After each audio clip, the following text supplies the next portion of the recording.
Bom dia, pessoal! A aula de hoje será sobre os níveis de organização da matéria.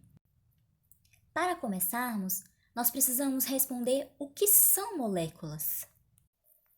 As moléculas são combinações de átomos que formam as substâncias. Em cada molécula, encontramos os átomos dos elementos químicos que se combinaram para formar a referida substância. Essa combinação, como a gente já viu antes, é feita através da perda, do ganho ou do compartilhamento de elétrons.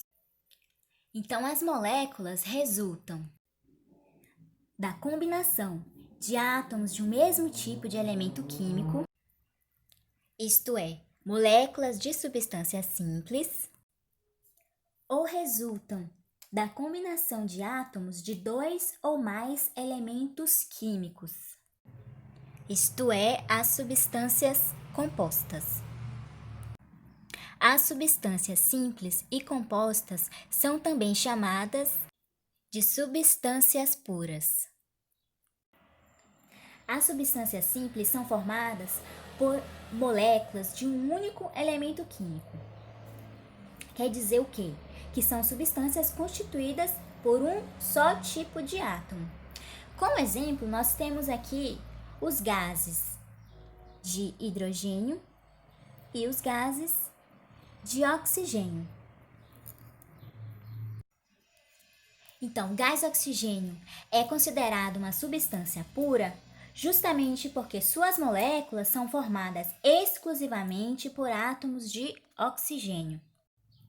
Agora, no caso das substâncias compostas, são aquelas que constituem-se de moléculas formadas por mais de um elemento químico, ou seja, são substâncias formadas por um ou mais tipos de átomo.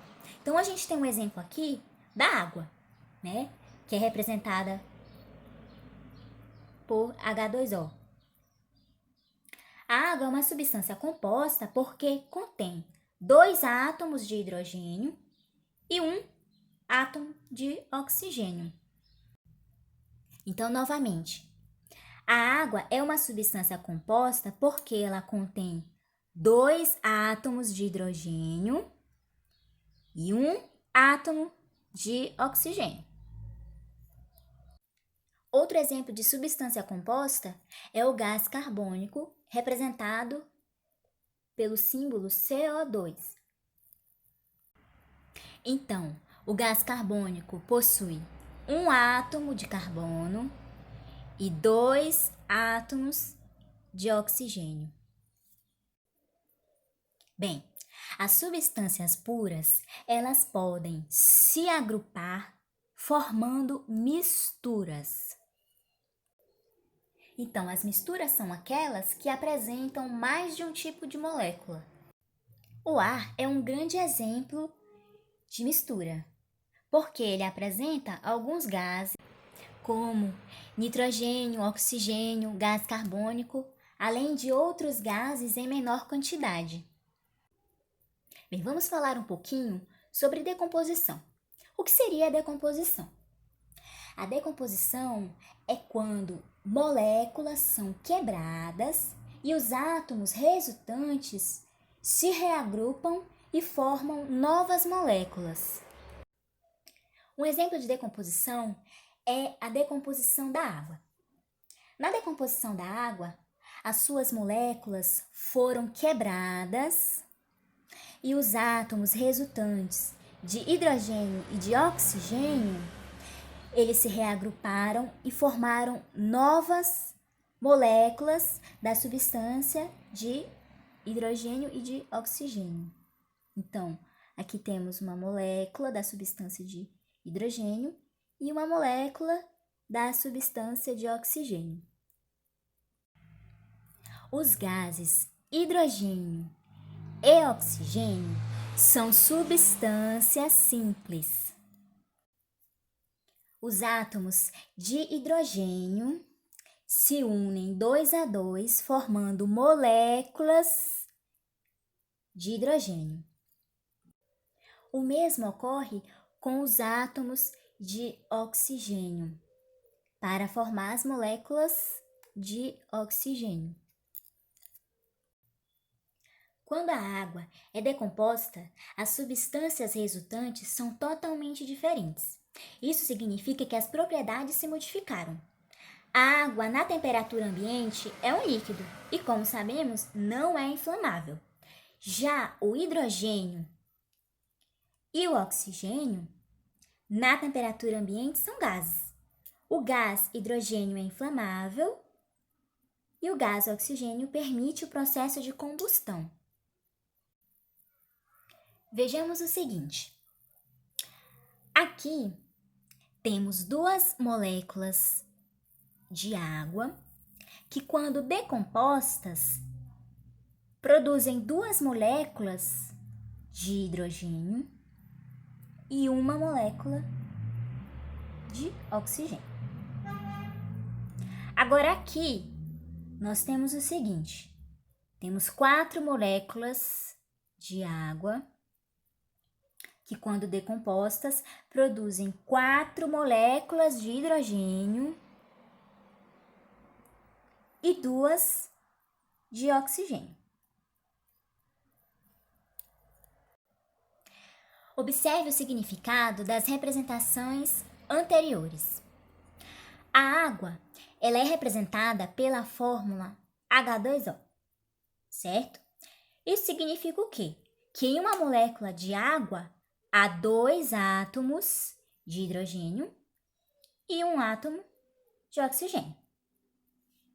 Bem, o número 2 à direita da letra H indica que na fórmula há 2 átomos de hidrogênio.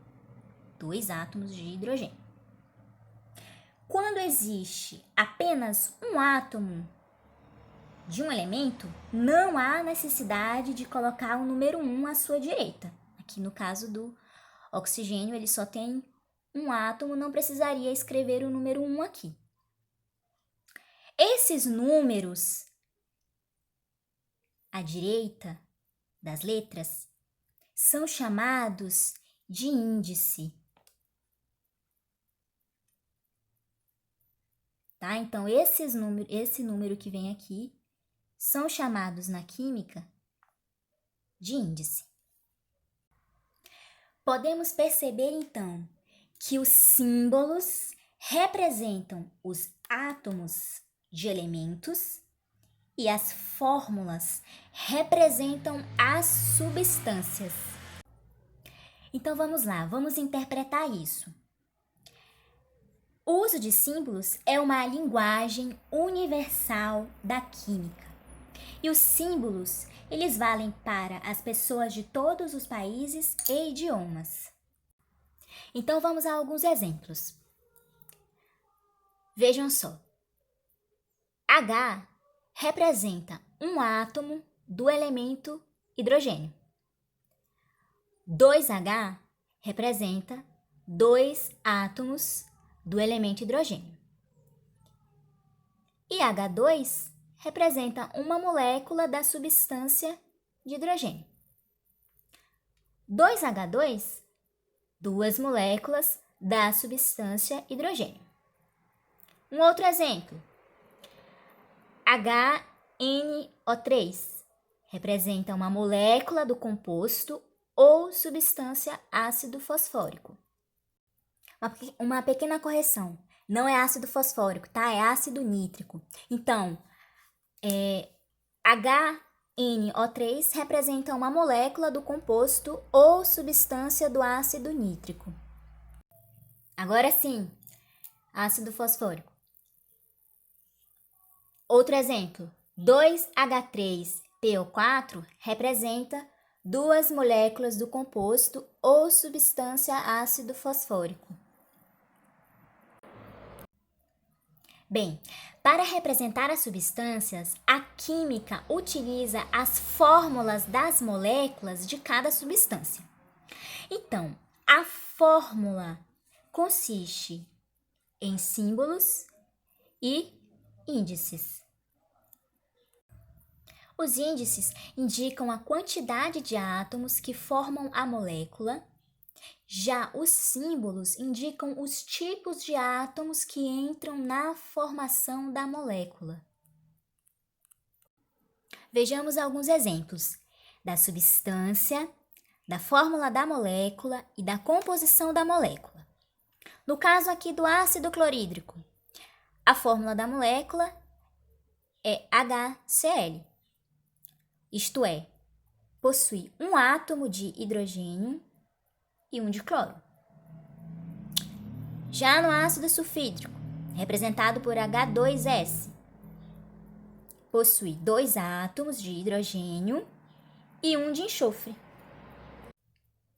O ácido fosfórico, H3PO4, ele apresenta 3 átomos de hidrogênio, 1 átomo de fósforo e 4 átomos de oxigênio, tá?